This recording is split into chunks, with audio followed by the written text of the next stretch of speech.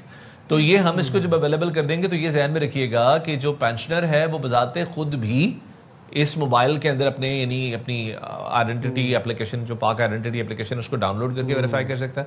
اور اگر وہ خود نہ کر پائے تو اس کا سگا بیٹا، اس کی سگی بیٹی یا اس کی جو شریک حیات ہیں وہ بھی اپنی موبائل میں اپنی آئیڈینٹی لاگ ان کر کے ان کا پروف آف لائف سرٹیفکیٹ حاصل کر سکتے ہیں. سو دا مومنٹ گورنمنٹ ہمیں یعنی ہماری ٹیکنالوجیکل تیاری 100% ہے اور یہ انشاءاللہ جیسے ہی گورنمنٹ اناؤنس کرتی ہے بزرگ شہریوں کا یہ مسئلہ فار ایور حل ہو جائے گا انشاءاللہ. ای سہولت فرنچائز کا منصوبہ بھی شروع کیا جا رہا ہے، ذرا اس حوالے سے بتا دیجیے گا کہ اس کی کیا تفصیلات ہیں، کیا ڈیٹیل ہے؟ صدف یہ بڑا امپورٹنٹ ہے خاص طور پہ کراچی اور لاہور جیسے شہروں میں. کراچی میں آپ لوگ رہتے ہی ہیں، آپ دیکھتے ہیں کہ سینٹرز کے اوپر رش بہت زیادہ ہے، باوجود اس کے کہ ہم نے بہت سی ٹیکنالوجی کے اندر چینجز کیے ہیں اس کے باوجود شہروں کا رش بڑھ رہا ہے اور بہت سے لوگ ایسے ہیں جو موبائل اپلیکیشن نہیں استعمال کر سکتے. تو جو قریبی ای سہولت فرنچائز ہے وہاں جا کر وہ تمام افراد جنہوں نے شناختی کارڈ کے ڈاٹا میں تبدیلی کوئی نہیں کروانی، صرف دوبارہ اپلائی کرنا ہے یا ان کا شناختی کارڈ گم گیا ہے یا ایکسپائر ہو گیا ہے، انہوں نے جا کے صرف اسی سہولت فرنچائز پہ جہاں فرنچائزی کے پاس موبائل موجود ہوگا، موبائل میں سافٹ ویئر ہوگا،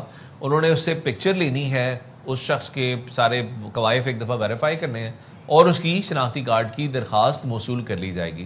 ہمارا ڈیٹا ہمیں یہ بتاتا ہے کہ سینٹرز پر آنے والے 30% افراد وہ ہیں جن کو اپنے شناختی کارڈ کی قوائف میں کوئی تبدیلی نہیں کرانی ہوتی.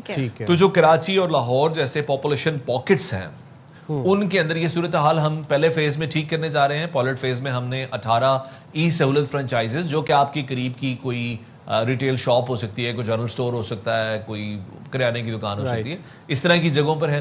اور آگے چل کر جن علاقوں میں نادرا سینٹرز بہت بہت دور تک یعنی 20 یا 50 اسکوائر کلومیٹر میں کوئی سینٹر نہیں ہے، ان علاقوں کی جو ای سہولت فرنچائز ہے اس کو بھی ہم اس میں انیبل کریں گے اور پھر گریجولی اس کو ایکسپینڈ کریں گے انشاءاللہ. بہت شکریہ شباہت علی صاحب، آپ نے باخبر سویرا کے لیے وقت ڈالا اور عوام کی سہولت کے لیے اب یہ جو پاک آئی ڈی ایپ ہے اس کو اگر آپ یوز کریں اور اس کو یوز کرنا سیکھ لیں تو بہت سی چیزیں ایسی ہیں جو کہ آپ گھر بیٹھے بیٹھے بھی کر سکتے ہیں اور مزید اس کو ایفیشینٹ کرنے کی بھی کوشش کی جا رہی ہے. اور جب آپ کوئی مسئلہ آیا کریں نا فیڈ بیک ضرور دیا کریں، جا کر شکایت ضرور کیا کریں. ایپ میں ہی ایسا آپشن بھی موجود ہوتا ہے تاکہ جتنی آپ کی شکایت ہوں گی اتنا جلدی وہ مسئلہ ایڈریس بھی ہو سکے گا. اچھا جی صدف، ایک تو ہے پورے ملک کی سیاست اور ایک ہے صرف کراچی کی سیاست، ذرا اس پر بھی نظر ڈال لیتے ہیں، بات کر لیتے ہیں. بہت فرق ہے دونوں چیزوں میں.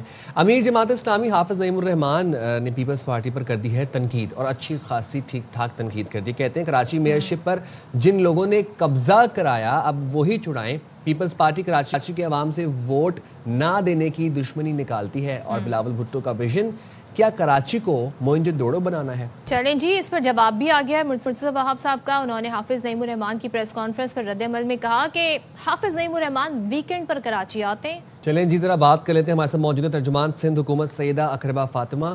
بہت شکریہ اقربا، آپ نے باخبر سویرا کے لیے وقت نکالا. بتائیے گا حافظ نعیم الرحمان یہ کہتے ہیں کہ بلاول بھٹو کا ویژن کراچی کو موئنجو بنانے کا ہے اور پیپلز پارٹی کراچی کے عوام سے ووٹ نہ دینے کی دشمنی نکال رہے ہیں. تو اس بارے میں آپ کی پارٹی کیا موقف رکھتی ہے؟ السلام علیکم، thank you for having me on your show. دیکھیں، سب سے پہلے تو مجھے ایسا لگتا ہے کہ حافظ نعیم صاحب کی جہالت کی عکاسی ہے اگر وہ موہنجو ڈرو کی ہسٹری یا موہنجو ڈرو کی ترقی نہیں جانتے ہیں. لیکن اگر ہم یہ بات کریں، اگر وہ کراچی کو کمپیئر کر رہے ہیں کہ اس وقت سچویشن اس طرح کی ہے تو بالکل اس میں کوئی شک نہیں ہے. لگتا ہے کہ حافظ نعیم صاحب کو وہ ہارنے کا اتنا صدمہ پہنچا ہے کہ نہ تو ان کو کراچی کی ترقی نظر آ رہی ہے اور نہ ابھرتا ہوا کراچی نظر آ رہا ہے. اگر اتنا ہی حافظ نعیم صاحب کو کراچی کی ترقی پہ مسئلہ ہے تو آپ مجھے بتائیں، ان کی یہ بھی تو اس وقت کراچی کے اسٹیک ہولڈرز ہیں، ان کے پاس بھی تو 8 ٹاؤن ہیں. ان 8 ٹاؤنوں میں یہ بتائیں کہ کیا ابھی تک جو ہے پروگریس آئی ہے، کیا ترقی ہوئی ہے.